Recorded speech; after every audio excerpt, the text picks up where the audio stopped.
Hello everybody and welcome to this week's video. So I am deliberately coming out today to break the rules and give an antidote to all those YouTube videos talking about how to get sharp photos.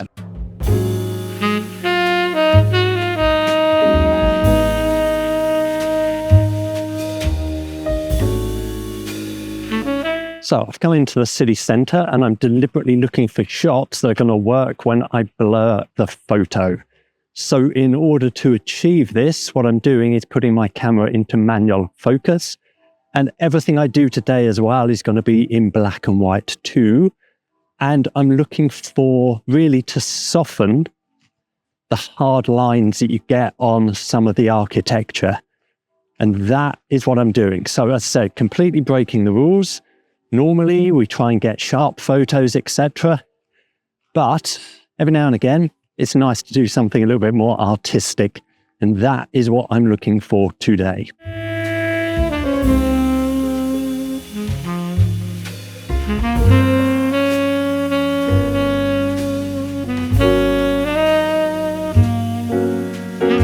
So my view is that we get so hung up on technical perfection with photography, making sure the image is sharp, focus stacking and blending to make sure that image is sharp from front to back, that I think what we lose at times is that sense of artistry that we can achieve through photography. So that's what I'm looking at today.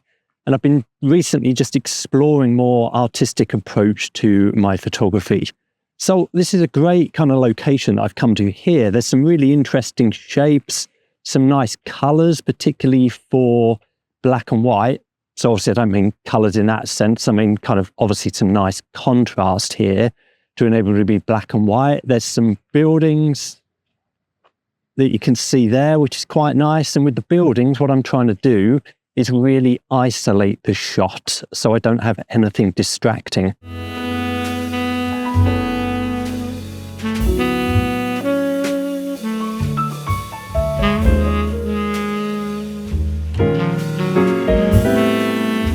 So in terms of camera setup, I've put my camera into black and white, monochrome, because I just find it's far easier. As I said, everything today is going to work in monochrome. This type of photography for me doesn't work at all with color.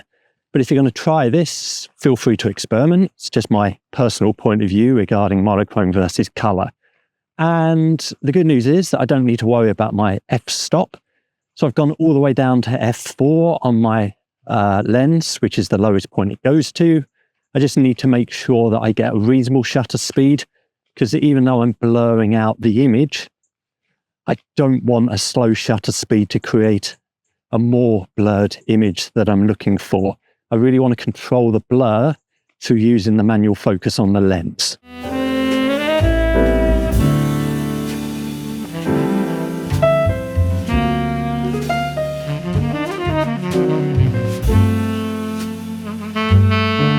So if you're going to try this, then what I would say is the degree of blur that you want on your photos is going to be very much your own personal choice.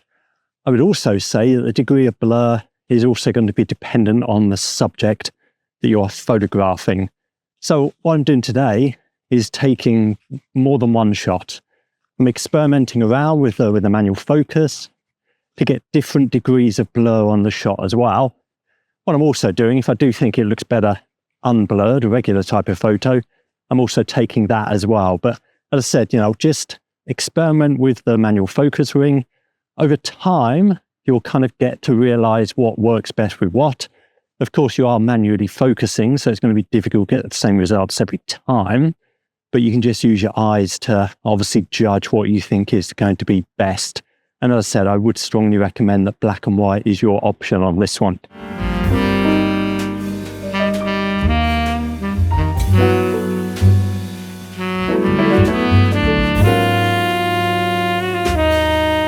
So the other benefit of doing this is if you do live in a country where you're not allowed to show people's faces in your photos, then blowing them out and being a bit more creative with your shots can mean that you can obviously overcome that issue.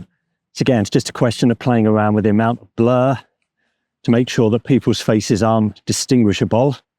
Again, it's just about checking out any rules from the country that you're visiting. If you live there, hopefully you've already checked those rules out. But as I said, it is a great way of getting around that. But again, as I said, it gives you something more artistic as well. I kind of walked into a dead end here, so let me go back. Yeah, so just trying to play around with a few shots here, trying to get some reflections as well where possible, or just making sure that I get people kind of standing in front of windows, etc., from across the street, which also works pretty well, I think.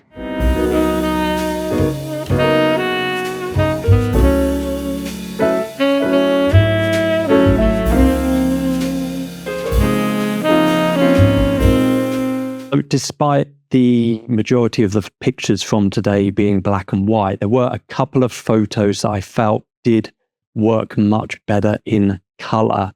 So when I came back and edited them, I actually edited them using my kind of daily preset, which already includes some grain in it as well. And in fact, all of the photos that you see today, regardless of whether color or black and white, do include grain, because it again just helps to soften the image. So anyway, here are the two color photos that I took.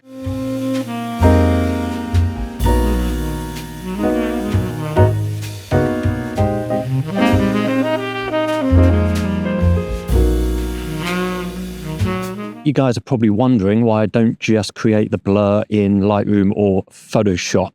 But, I don't know about you guys, but I prefer to get it right in camera the first time around. And that's part of the fun of doing this type of photography. That's the kind of enjoyment of being artistic when you've actually got your camera out, rather than being artistic when you do the post-processing. And the one thing it's really helping me do as well is just really slow down the process, because I am obviously in manual mode and I really am thinking about the amount of blur that I want to get as well. So it just means that it's a more kind of relaxing photography trip too. I'm just turning up, pointing, clicking and moving on, really thinking about the process of this, which adds to the experience.